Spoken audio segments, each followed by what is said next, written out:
हिमाचल में बना था एक पूरे गांव को मारने का प्लान। 200 लोगों की जान खतरे में थी। पानी के टैंक में मिला दिया था बेहद ही जहरीला कीटनाशक। पानी की जांच में भी यही खुलासा हुआ।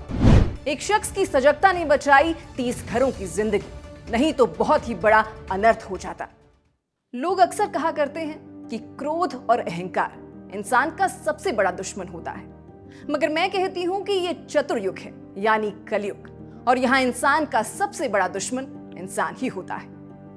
और ये बात हमारे हिमाचल में भी तब साबित हो गई जब एक व्यक्ति की सजगता से पूरे गांव को मारने की साजिश का खुलासा हुआ। ये शिमला जिले के रोहड़ू क्षेत्र का बरेष्टू गांव है, जहां करीब 25 से 30 परिवारों में 200 से ज्यादा लोग रहते हैं। और इन सभी लोगों को मारने का प्लान बनाया गया था, और वो भी बेहद ही जहरीले कीटनाशक की मदद से।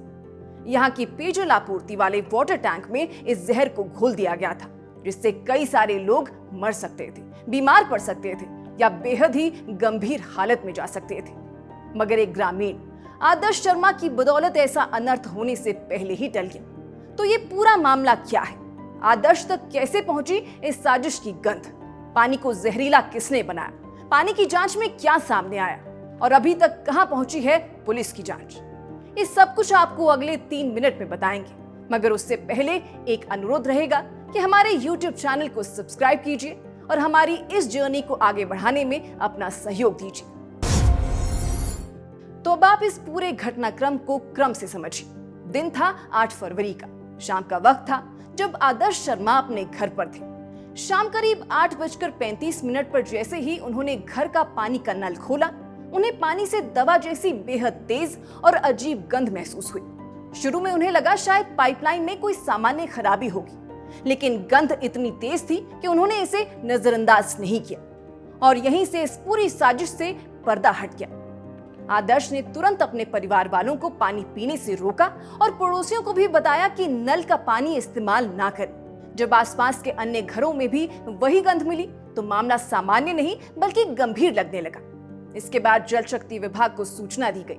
विभाग की टीम रात करीब 9:30 पर मौके पर पहुंची और एहतियात के तौर पर पूरे गांव की पानी सप्लाई तुरंत बंद कर दी गई। साथ ही टैंक और पाइपलाइन का निरीक्षण किया गया और पानी के सैंपल जांच के लिए भर लिए गए।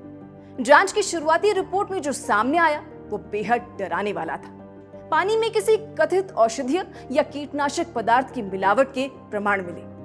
स्थानीय लोगों के अनुसार पानी में डर्मट नाम के कीटनाशक जैसी बदबू आ रही थी, जो सेब के बगीचों में इस्तेमाल होता है। हालांकि अधिकारियों ने अभी इसकी पुख्ता पुष्टि नहीं की है। तो अब आप सोचिए, यही पानी गांव के लोग पीते, इसी से खाना बनता, बच्चे स्कूल जाने से पहले यही पानी पीते, बुजुर्ग दवाइयां इसी के साथ लेते, तो परिणाम क्या हो सकता था? एक साथ कई लोगों की तबीयत बिगड़ सकती थी। उल्टी, दस्त, बेहोशी, ऑर्गन फेलियर जैसे हालात बन सकते थे और कुछ मामलों में जान भी जा सकती थी। इस गांव में करीब 200 से ज्यादा लोगों को इसी टैंक से पेयजल आपूर्ति होती है। यानी अगर समय रहते गंध का पता नहीं चलता तो ये एक सामूहिक विषाक्तता यानी मास पॉइजनिंग का मामला बन सकता था। ऐसे में जल शक्ति विभाग ने तुरंत टैंक खाली करवाया, पाइपलाइन फ्लश करवाई और लोगों को वैकल्पिक स्रोतों से पानी इस्तेमाल करने की सलाह दी। ग्रामीणों ने भी अपने घरों की टंकियां खाली कर साफ की। वहीं पानी के सैंपल अब फॉरेंसिक जांच के लिए भेजे जा रहे हैं, ताकि कीटनाशक की सटीक मात्रा और प्रकार का पता चल सके। तो अब सबसे बड़ा सवाल ये उठता है कि ये किया किसने? फिलहाल पुलिस ने अज्ञात लोगों के खिलाफ मामला दर्ज कर जांच शुरू कर दी है। पुलिस ये पता लगाने की कोशिश कर रही है कि कीटनाशक सीधे टैंक में डाला गया या पाइपलाइन के किसी हिस्से में मिलाया गया। इसे लेकर आसपास के लोगों से पूछताछ हो रही है और ये भी देखा जा रहा है कि कहीं ये किसी निजी दुश्मनी, रंजिश या शरारत का मामला तो नहीं।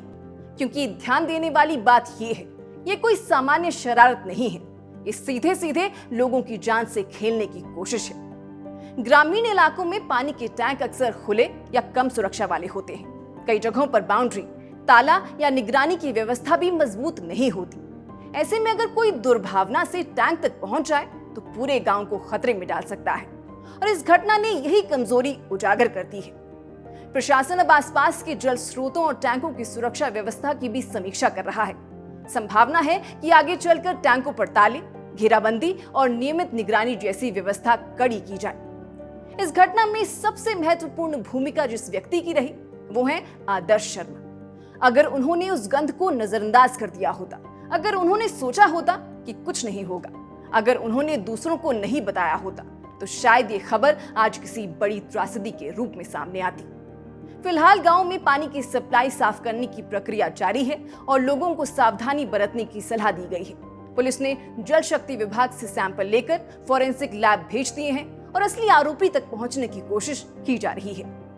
कुल मिलाकर कहें तो पानी, बिजली, राशन जैसे सार्वजनिक संसाधन जितने जरूरी हैं, उतने ही संवेदनशील भी हैं और उनकी सुरक्षा सिर्फ प्रशासन की जिम्मेदारी नहीं, समाज की भी जिम्मेदारी है, क्योंकि कई बार एक छोटी सी लापरवाही सैकड़ों जिंदगियों पर भारी पड़ सकती है। फिलहाल अच्छी खबर यही है कि समय रहते खतरा टल गया, लेकिन सवाल अब भी वही है, आखिर ऐसा करने वाला कौन था और क्यों? और इसका जवाब पुलिस जांच के बाद ही सामने आएगा। आप दर्शकों का इस पूरे विषय पर क्या सोचना है, हमें कमेंट बॉक्स में जरूर बताइएगा। अभी फिलहाल के लिए इस रिपोर्ट में बस इतना ही। नमस्कार।